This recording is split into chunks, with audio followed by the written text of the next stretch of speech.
Oi, bom dia, tudo bem? Eu vou começar uma sequência de leitura do Novo Testamento. Gosto bastante da Bíblia, eu gosto bastante de ler.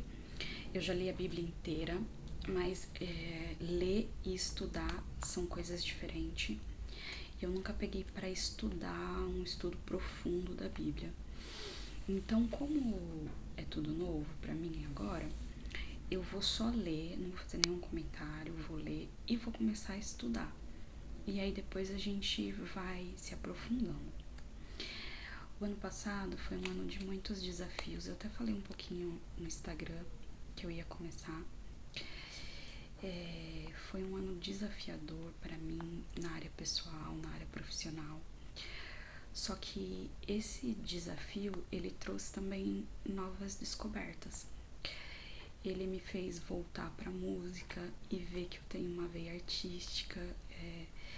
E aí me fez lembrar do meu avô, ter referências como do assovio, como gostar de pássaros, e tudo isso tem a ver com histórico familiar. E foi tão lindo. Eu descobri que eu amo natureza, gente, e foi tão gostoso essas descobertas. E com isso eu decidi fazer vídeos. Eu vou começar a trabalhar na segunda, então eu vou ver na minha rotina o que se encaixa. Eu vou tentar fazer um devocional.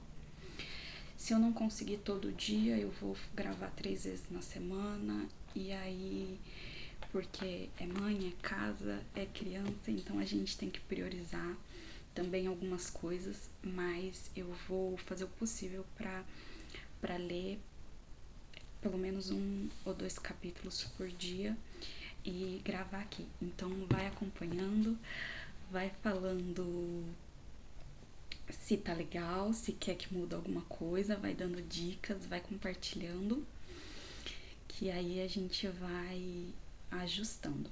Eu vou começar por Mateus. A minha Bíblia, ela tem uma breve descrição. Ela não é uma Bíblia de estudo, tá? Mas ela tem uma breve descrição aqui em cima, que eu gosto bastante. Eu acho que dá uma contextualizada no livro em si. Então eu vou começar. Nada é mais importante em nossa experiência cristã do que entender quem é Jesus. Sua vida, seu caráter, seu ministério, sua obra na cruz, a sua morte e ressurreição. São as realidades mais fundamentais de nossa fé. Felizmente, Deus deu-nos não uma, mas 4 biografias da pessoa mais importante que já viveu. O primeiro registro, o Evangelho, segundo Mateus, nos dá a certeza de que Jesus é de fato o cumprimento das profecias do Antigo Testamento. Mateus revela Jesus como o Messias, aquele que havia sido prometido para ser o perdão por nossos pecados, e nos dá uma visão maravilhosa sobre a maneira incrível como Jesus viveu e amou. Capítulo 1. A genealogia de Jesus. O registro da genealogia de Jesus Cristo, filho de Davi, filho de Abraão. Abraão gerou Isaque, Isaque gerou Jacó, Jacó gerou Judá e seus irmãos. Judá gerou Pérez e Zerá, cuja mãe foi Tamar. Pérez gerou Esrom, Esrom gerou Arão, Arão gerou Aminadab. Abinadab gerou Nasson, Nasson gerou Salmão, Salmão gerou Boaz, cuja mãe foi Raabe. Boaz gerou Obed, cuja mãe foi Ruth. Obed gerou Jessé, e Jessé gerou o rei Davi. Davi gerou Salomão, cuja mãe tinha sido a mulher de Urias. Salomão gerou Roboão, Roboão gerou Abias, Abias gerou Asa, Asa gerou Josafá. Josafá gerou Jorão. Jorão gerou Uzias. Uzias gerou Jotão. Jotão gerou Axas. Acás gerou Ezequias. Ezequias gerou Manassés. Manassés gerou Amon. Amon gerou Josias. E Josias gerou Jeconias e seus irmãos, no tempo do exílio na Babilônia. Depois do exílio na Babilônia, Jeconias gerou Salatiel. Salatiel gerou Zorobabel. Zorobabel gerou Abiúde. Abiúde gerou Eliaquim. Eliaquim gerou Azor. Azor gerou Sadoc. Sadoc gerou Aquim. Aquim gerou Eliúde. Eliúde gerou Eleazar. Eleazar gerou Matã. Matã gerou Jacó. E Jacó gerou José, marido de Maria, da qual nasceu Jesus, que é chamado Cristo. Assim, ao todo, houve 14 gerações de Abraão a Davi, 14 gerações de Davi até o exílio na Babilônia e 14 do exílio até Cristo. O nascimento de Jesus Cristo. Foi assim o nascimento de Jesus Cristo. Maria, a sua mãe, estava prometida em casamento a José, mas antes que se unissem, achou-se grávida pelo Espírito Santo. Por ser José, seu marido, um homem justo, e não querendo expô-la à desonra pública, pretendia anular o casamento secretamente. Mas depois de ter pensado nisso, apareceu-lhe um anjo do Senhor em sonho e disse a José: Filho de Davi, não tema receber Maria como a sua esposa, pois o que nela foi gerado procede do Espírito Santo. Ela dará à luz a um filho, e você deverá dar-lhe o nome de Jesus, porque ele salvará o povo dos seus pecados.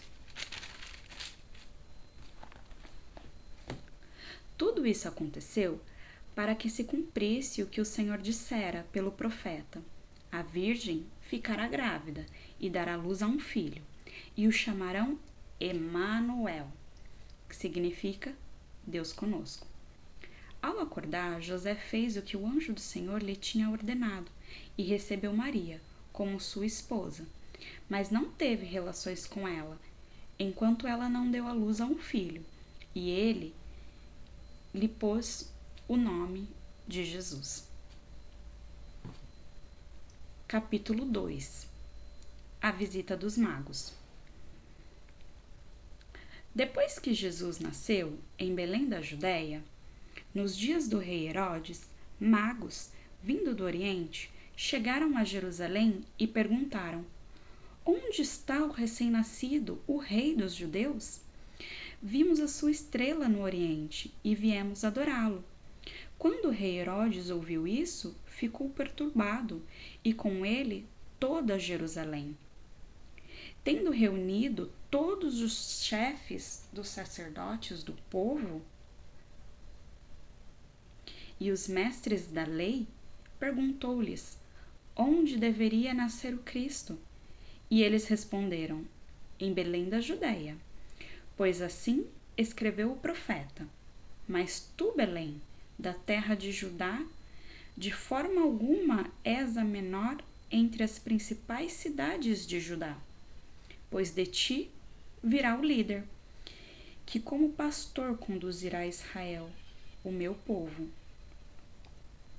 Então Herodes chamou os magos secretamente e informou-se com eles a respeito do tempo exato em que a estrela tinha aparecido. Enviou-os a Belém e disse: Vão, informem-se com exatidão sobre o menino. Logo que o encontrarem, avise-me para que também vá adorá-lo. Depois de ouvirem o rei, eles seguiram o seu caminho, e a estrela que tinham visto no oriente foi adiante deles. Até que finalmente parou sobre o lugar onde estava o menino. Quando tornaram a ver a estrela, encheram-se de júbilo. Ao entrarem na casa, viram o menino com Maria, sua mãe, e prostrando-se o adoraram. Então abriram os seus tesouros e lhes deram presentes: ouro, incenso e mirra. E tendo sido advertidos em sonho para não voltarem a Herodes, retornaram à sua terra por outro caminho. A fuga para o Egito. Depois que partiram, um anjo do Senhor apareceu a José em sonho. Ele disse: levante-se, tome o menino e a sua mãe e fuja para o Egito. Fique lá até que eu lhes diga, pois Herodes vai procurar o menino para matá-lo. Então ele se levantou, tomou o menino e a sua mãe durante a noite e partiu para o Egito, onde ficou até a morte de Herodes. E assim se cumpriu o que o Senhor tinha dito pelo profeta: do Egito chamei o meu filho. Quando Herodes percebeu que havia sido enganado pelos magos, ficou furioso e ordenou que matassem todos os meninos de 2 anos para baixo em Belém e nas extremidades, de acordo com a informação que havia obtido dos magos. Então se cumpriu o que fora dito pelo profeta Jeremias. Ouve-se uma voz em Ramá, o choro e grande lamentação. É Raquel que chora por seus filhos e recusa ser consolada, porque já não existem. A volta para Israel. Depois que Herodes morreu, um anjo do Senhor apareceu em sonho a José, no Egito, e disse: levante-se, tome o menino e a sua mãe, e vá para a terra de Israel, pois estão mortos os que procuravam tirar a vida do menino. Ele se levantou, tomou o menino e a sua mãe e foi para a terra de Israel. Mas ao ouvir que Arquelau estava reinando na Judéia em lugar de seu pai Herodes, teve medo de ir para lá, tendo sido avisado em sonho. Retirou-se para a região da Galiléia e foi viver numa cidade chamada Nazaré. Assim cumpriu-se o que fora dito pelos profetas: ele será chamado Nazareno. Então foi essa. Nós lemos o capítulo 1 e o capítulo 2 de Mateus. E aí no próximo vídeo a gente dá sequência e lê o 3 e o 4, que fala sobre João Batista preparar o caminho. Tá bom? Um excelente dia. Curte, compartilha, deixa seu joinha. Deus abençoe. Tchau, tchau.